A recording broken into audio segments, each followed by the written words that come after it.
Good morning, everyone. Welcome to Elevenses with the Reps at Diesel Bookstore. We are very happy to be here and happy to see you all. Every Wednesday, we get together here with our absolutely fabulous publishers, representatives, and sometimes authors, and occasionally booksellers and other assorted readers who want to talk about books. And we discuss new, upcoming, and recently released titles that our professionals want you to know about. And so you can familiarize yourself and immediately order them. When we do post the links to all of the books we talk about in the chat area down there, so you can order them later. And you will want to order them because our publishers reps are very skilled at making you realize you want books you never heard about until 5 minutes ago. And they are the best at that. They know what they're doing. But all books you already knew you wanted, and then you get a little more information. So we have two of the best in the business with us today, and I'm going to introduce them in just a second. But first, I just want to tell you quickly about a couple of events that are happening at the store at Diesel in the next week. Tonight, which is the 24th already, can you believe it? At 6:30 p.m. We have Melinda Hsu and discussing and signing Lead with Kindness. And she will be at the store, and joining her in conversation will be Michael Narducci. So that is tonight, Melinda Hsu at 6:30 p.m. And then on Thursday, Thursday, the 25th, Stephen O'Connor will be at the store discussing and signing We Want So Much to Be Ourselves. And joining him in conversation will be Amy Bender. So that is going to be Thursday, 6:30 p.m. at the store. So those that we have many more events. We have a very busy summer planned, and you can check out all of our upcoming events at dieselbookstore.com. So that said, I'm going to introduce our two fabulous reps today, and we will get to it.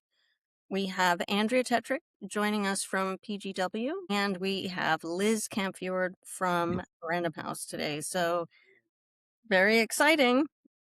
Let's get to it. Andrea, why don't you lead us off? Okay. Hi, everyone. First book I want to talk about is a big release, a big summer release from Europa Editions, or one of our houses that indulges and specializes in rich translations from various languages. This one is Tata, a novel by Valérie Perrin. And she's the internationally acclaimed author of Freshwater for Flowers, which did very well here in the States. And the indie bookstores had a great run with this. And that also includes Diesel, of course. And that's why I'm talking about it here, because I know there's a lot of fans from Diesel that really love this book. And this is the first new book since Freshwater for Flowers that she wrote. There was another book that she had written before that has been brought out, since then. But it, as it goes, it takes a while to translate into the English. So, but we're here with a new one, and this has been critically acclaimed in Europe, and they're calling it her most important book. So I think that her old fans have a lot to look forward here with this one. And I also think the reviews here are going to bring a lot of new enthusiasts to her work. And the novel is rooted in a interesting narrative premise, the sudden second death of an aunt long thought buried, which unfolds, that's a shocking thing to learn, that your aunt who you thought has been dead for years has been alive this whole time, but is now dead again, or for real. So it unfolds and unravels like a detective-like search for truth and also identity and family secrets. So a lot there, very tantalizing. She's just such an elegant writer, and this shows up in the amazing translation work of one of the greats, Hildegarde Serle. And I just think this has a lot going for it, and it's getting a lot of good early reads from folks who've, read it, booksellers that have read it early, as well as early endorsements from authors, and um, the reviews will start coming in, right away. So that's Tata, and a new one from Valérie Perrin. Freshwater for Flowers was that book went on forever. I feel like that was Yeah, so popular. It was I just that was on the front table for the longest time. Such a beautiful book, and yeah. yeah, did and And like that's also a testament just to like how great the writing is, because that book published in hardcover directly into the pandemic lockdown yeah, period. that's right. And it's still it rose to the top in that particularly fraught moment, and then had a long life in paperback as well. So It did, yeah, exactly. So she's a fantastic writer, and I'll never I can't pass a Europa book on the table without picking it up. They're all so beautiful and so gorgeously packaged and published. And she's a wonderful writer, and I love the premise of this book as well. It's got such a great premise. So another winner from Valerie Prin. Thank you, Andrea. Liz, what is your first book today? My first book is Contrapposto by Dave Eggers. So he is well known. He's got quite the cult following. I remember when A Heartbreaking Work of Staggering Genius came out and what a phenomena that was. So now, who knew that Dave Eggers was also an artist? So this is a novel, but it's has a bunch of his drawings in it. So it's just a beautiful book. And he was just in LA. I think he did an Allowed event. And anyway, this came out at the beginning of the month. It's doing so well. His first novel in 6 years, if I hadn't said it yet. It's funny and it's about a friendship. It kind of makes me think of Tomorrow and Tomorrow and Tomorrow, because it follows childhood friends into being adult artists. They come together, they move apart over decades in this novel. And Contrapposto, if listeners don't know, is an asymmetrical arrangement of the human figure. You can kind of picture those wooden artist models that you move around. And so that's what the title refers to. So a little bit more about the story.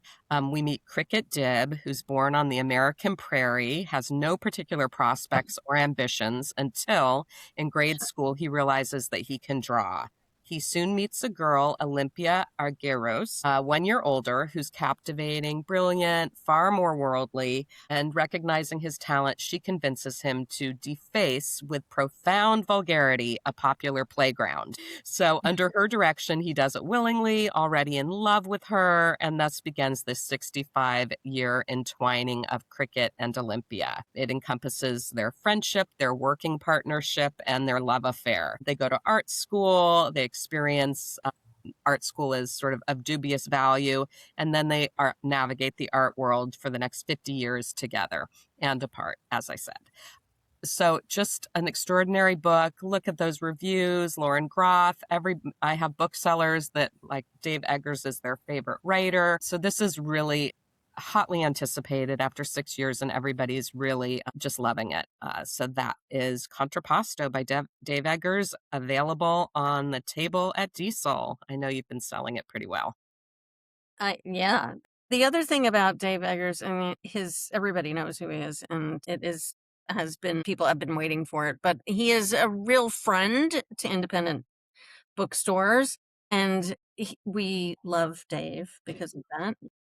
And so he'll never step a foot wrong in in an indie, for sure.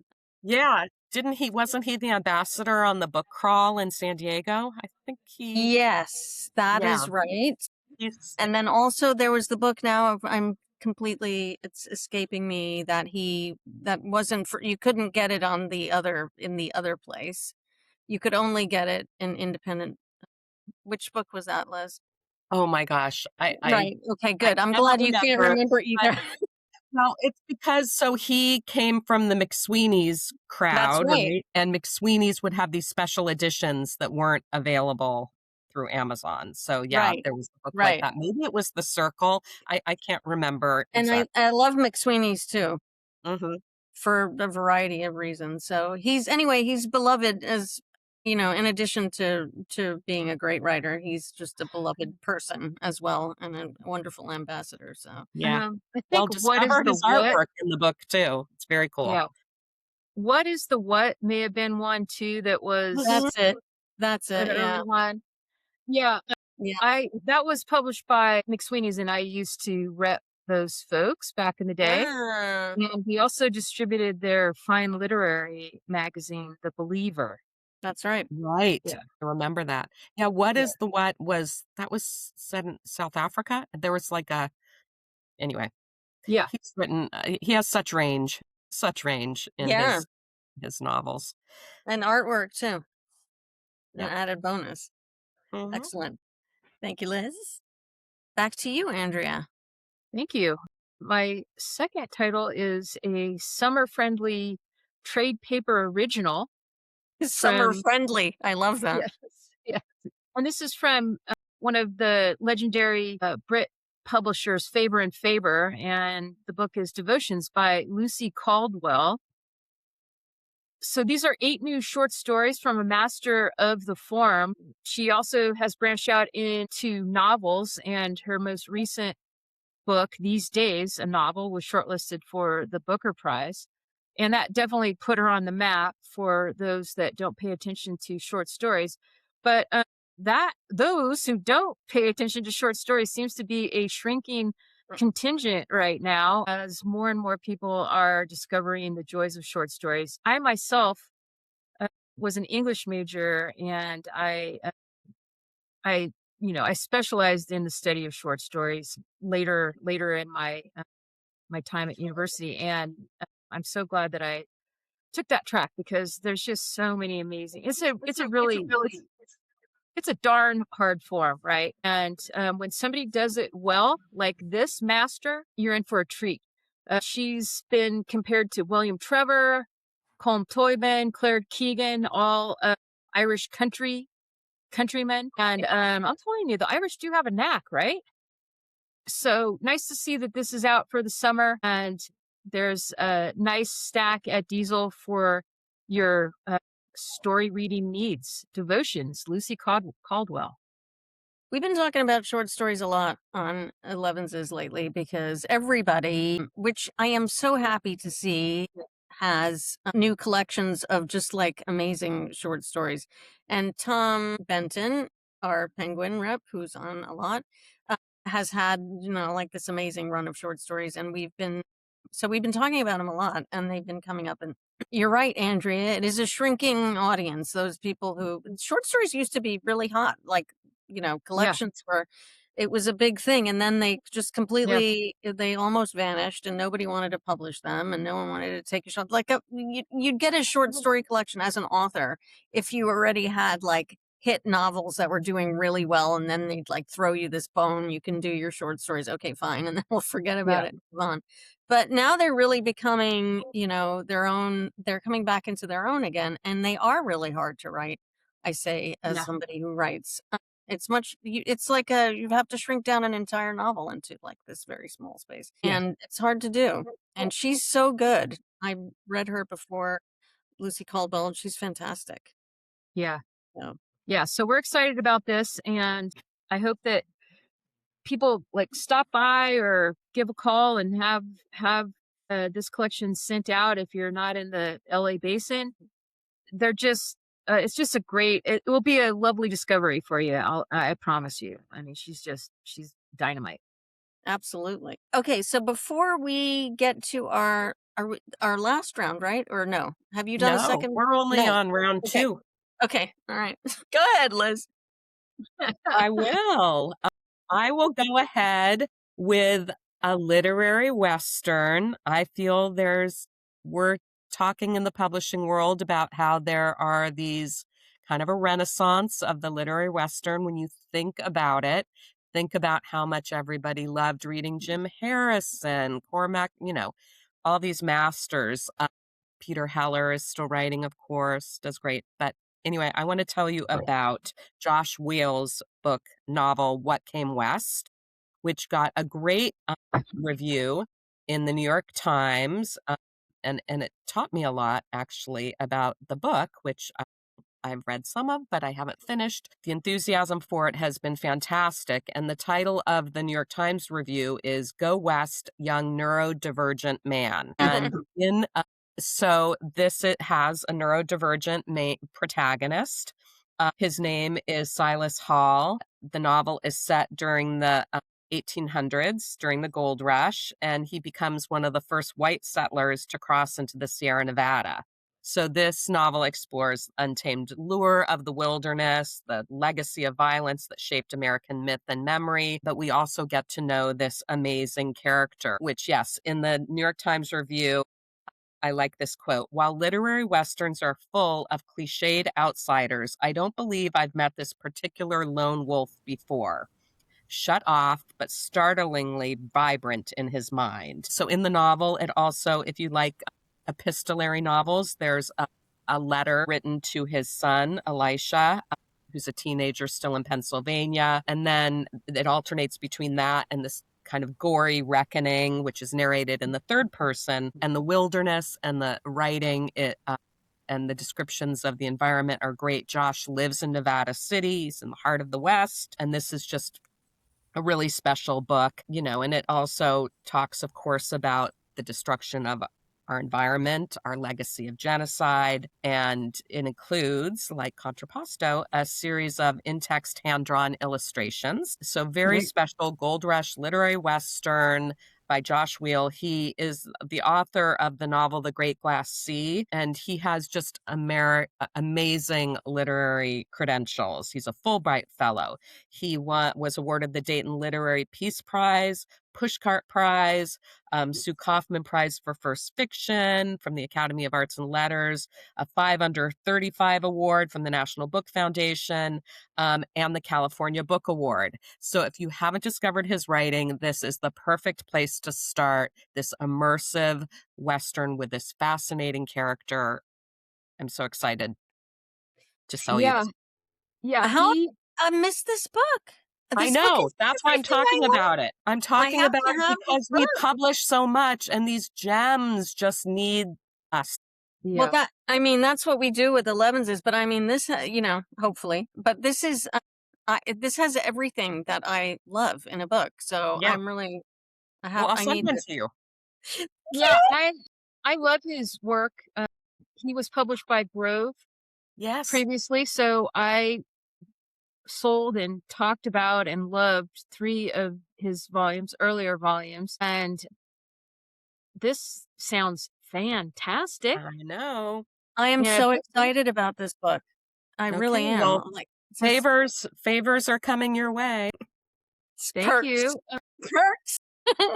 Well, It's amazing. the thing that, and this is again another very large novel. It is some sort of theme that's occurring. So many publishers are, putting out like some pretty big, like epic volumes. And so you got short stories and then you've got like, doorstops. And so, just different ways to go. And Oh this yeah, just sounds like, this sounds so fantastic. I can't wait to take a and I look. I meant to can't wait. I mention, also can't wait. Yeah. and I meant to mention that this follows up on our publishing of a major tome, another literary Western, Tom's Crossing by Mark Danielewski, who wrote House of Leaves, which has its huge cult following. So Which we're in Joey, I will behind the scenes over there. We must ask him whether or not he's read it yet, because Joey's like a huge fan. He has personally put House of Leaves in the hands of like I don't even know how many people. But yeah. so curious, Joey. We're curious, and I love also Liz, the neurodivergent, with more and more seeing more and more neurodivergent characters in the literature of all kinds. And so I want to actually, I'm gonna now quickly plug 3 books. And the first one, actually, I didn't even tell Joey about this, so he's gonna have to scramble. It's Upward Bound by Woody Brown, and I've been wanting to talk about that one for a while, and I haven't mentioned it, but because you reminded me, Liz, with a neurodivergent character, this a novel is written by, he's a Stanford graduate and he is a nonverbal autistic. And this, I think, is the first novel ever published by an autistic person who is nonverbal. And the novel takes place in a day program for adults on the spectrum. And it is absolutely, it's so good. It's Thank you, Joey. There it is. It's a Jenna pick also, which I didn't know, but I immediately had to have a copy of this book and I read it. And it's just sensitive and funny and enlightening and just gets into the minds of all of these adults in this daycare center, their relationships with each other, with their caretakers. And he kind of goes from point of view to point of view of the different people there, but the main character is obviously heavily based on his own experiences, and it's such a gem and such a wonderful read and such an incredible accomplishment that this beautiful book, this, before not too long ago, it was very difficult for nonverbal people on the spectrum to communicate, and there have been a lot of breakthroughs with communication. And anyway, this is the product of some of that, and it's amazing and really worth reading. So I'll just throw that one in there. And then the other one that we talked about right before we went live is a book of Liz's. And this is not actually going to be out until September, but that is around the corner, actually.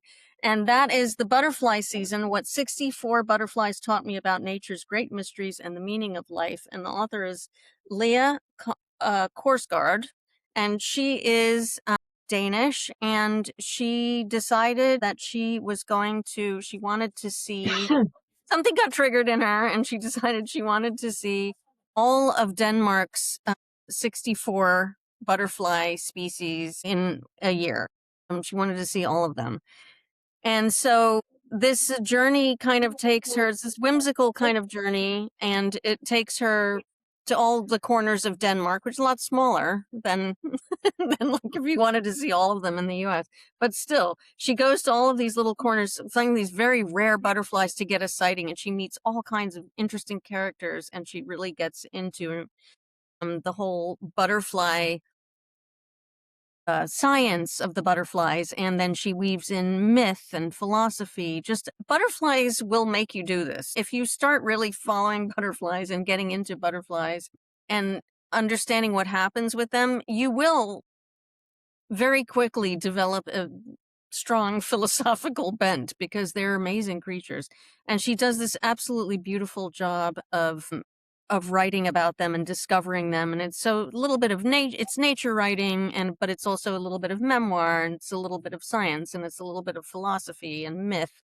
And she puts it together really, really beautifully. And her writing is simple, but really evocative. I love this book so much. I will talk about it again. But in the meantime, you can pre-order it, and it's only a couple of months out. And Joey, I'm going to throw in a third book because I want to give equal time. We're talking about short stories, so I want to give equal time to Andrea. I've talked about this before, but I just want to bring it up again because we're talking about short stories. This is Patient Female by Julie Schumacher. And this is one of the best collections of short stories I've read recently, for a really long time, just taken all together in a row. And I am sorry, Joey. I didn't tell him I was going to do that. Thank you. There it is.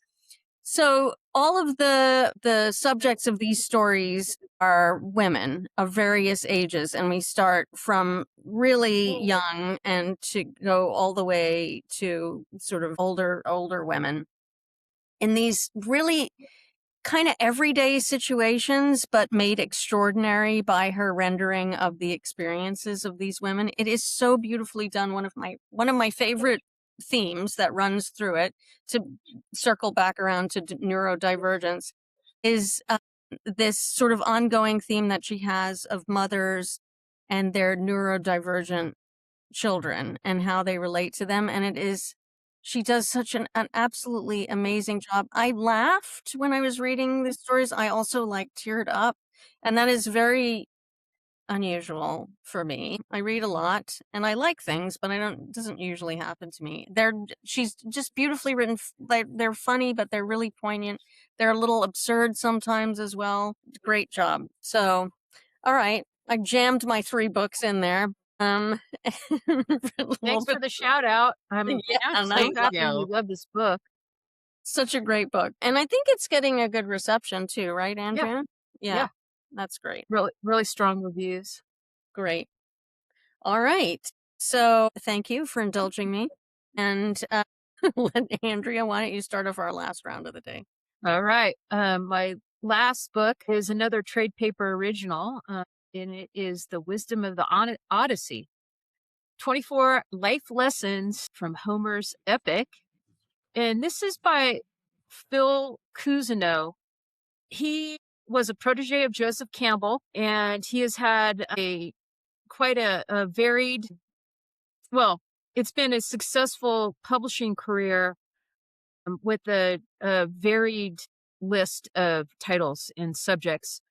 But of course, all like harkening back. He is a mythographer, so it all harkens back to myth. I was first introduced to Phil's work back in the early days of my career, some 28 or 29 years ago, and when he published the Art of Pilgrimage, and it just blew my mind, and it was an international bestseller.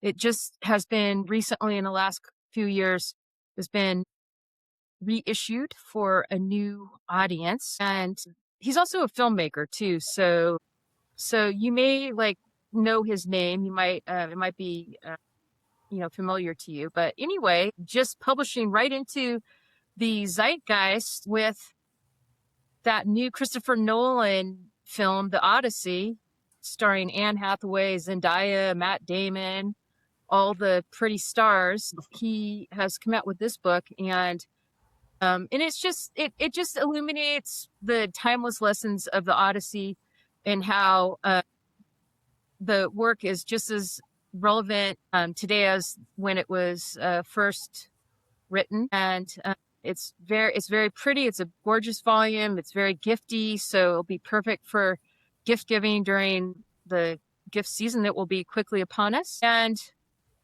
there's 24 short chapters that mirrors and parallels the 24 books that Homer wrote. Homer used as the structure for the Odyssey. So I just think that there's, the sky's the limit for this book. The cover is amazing. It's going to be very easy to pick this up and pick it up now and sock it away for stocking stuffers and gifts for the holidays. And that's The Wisdom of the Odyssey, 24 lessons from Homer's epic. This movie is just going to be so great for everybody's Odyssey translation or book or, any that it's, which is great because there's so many, Tom again has another beautiful reissue of the Odyssey. There's Norton has of course, their gorgeous translation. This book is amazing and much giftier. And I think we'll do really well. That's a great idea to pick it up and put it away. But when is the movie actually out? I think it's coming out. I mean, it's time. This was time for release right around the same time, so it must be really soon, imminent, right? Yeah, this fall maybe. Oh, not this summer. Saw the trailer. I just saw the trailer for it, and it was the best trailer, of course. Yeah, it looks pretty good. Yeah. It looks pretty unmissable. And is it okay if I read a quick quote from Houston Smith? Houston Smith, the author of The World's Religions, says, let me find my notes here.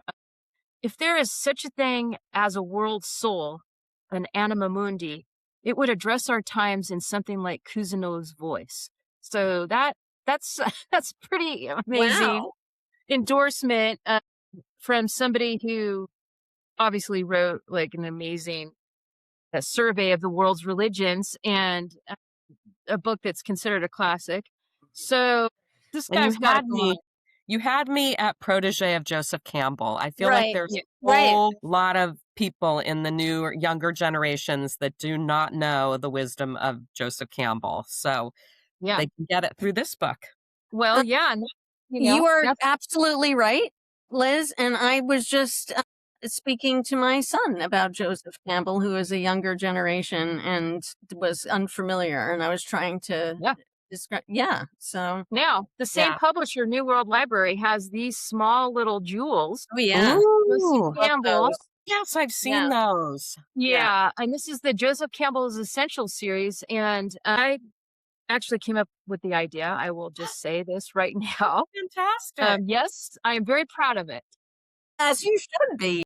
Well, I talked to New World Library after a presentation on the Joseph Campbell library title. And I said, listen, for a new audience, I just think, to make it more accessible for a new audience that are hungry for like Joseph Campbell's like take, why not break these out by subject matter? Break some of his books down by subject matter and put them into these very accessible little gifty books. I mean, they're beautiful. Yeah. Got little and it's doing well. This is the latest one on love, but there's one on the hero's journey, on bliss, etc. So these are something that you can pick up as well for stocking stuffers, and these are carried by or you Diesel. don't even have to wait for stocking stuffers. They're great graduation gifts. Totally. And I mean, I think yeah. on the hero's journey, Yeah. like just to pick that up and give that to a young graduate. Yeah. Well, that's what I was I was like, oh, the hero's journey is like a basic, and that's what I was trying to Or explain to my follow son. your bliss. I mean, we don't even realize how many things came from Joseph Campbell Yeah. that we still say, Yeah. I mean, just Right. an amazing human being. I mean, like that he was of our species is something to, like celebrate every day. I mean, the guy was just amazing. And so, For sure. yeah. Excellent. That's so Thank great. you, Andrew. All right, Liz, let's wrap it up for the day. My last book to talk about, I read, I loved, I kind of marveled at. It's weird, it's wonderful. It's by a poet. It's Cat Love.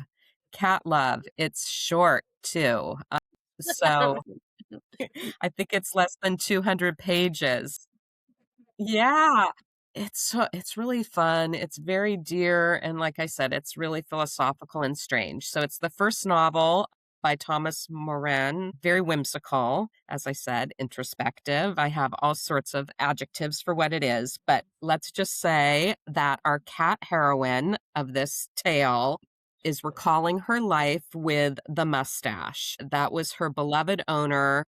We learn about a trail of owners, but the mustache was who she had her best life with. And she was stolen from him and is now trapped in a one-way mirrored box, a Schrodinger's box, displayed in a classroom for people who must contemplate her fate. Does she exist? Does she not exist? As part of their training to become emotional support humans. So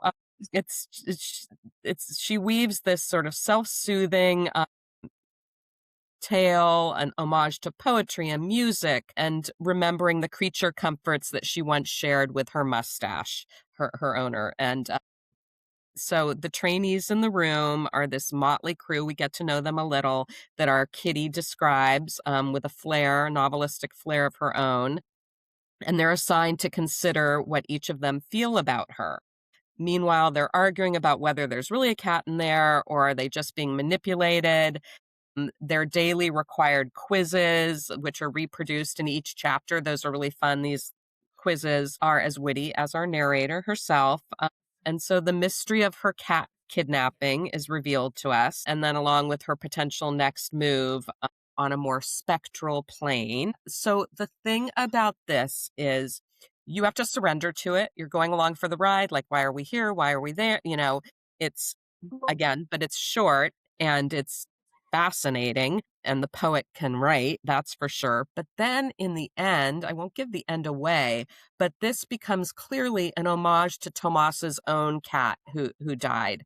And you just end up in tears because of just this honest, grief-stricken outpouring memories about, the cat and his cat who died. I just love this little book. It was an Indie Next pick.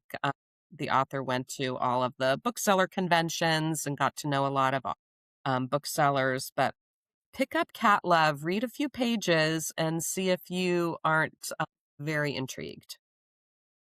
I haven't seen this book or read this book either, but this just sounds just fabulous. I mean, I love Yeah. the whole idea is fantastic. So yeah, you sold me, Liz. Great. Again, really. Some That's what she winners. does best. Yeah, what you both do best, actually. You would have thought I would have added all of these books to my to be read pile, but there we have it. That's what we do here every week on Elevenses. So I want to thank you both for being here, Andrea Tetrick from BGW and Liz Camfiord from Random House. I have so enjoyed your picks today. This is great. So I mean, sometimes we normally have 3, sometimes 4, and sometimes it feels like more when we only have 2. So it's always a bounty. So thank you very much. And thank you, Joey, for being so nimble with all of the covers and the links. We appreciate that and appreciate everybody watching. We will be back again next week. We will have more reps. We will have more fabulous books and we will have more rabbit holes to go down. So hope you will join us again next week. In the meantime, everybody, thanks again and happy reading for the week ahead. Happy Hey, reading. everyone. Happy summer. Bye, Happy everybody. summer. Yeah, indeed.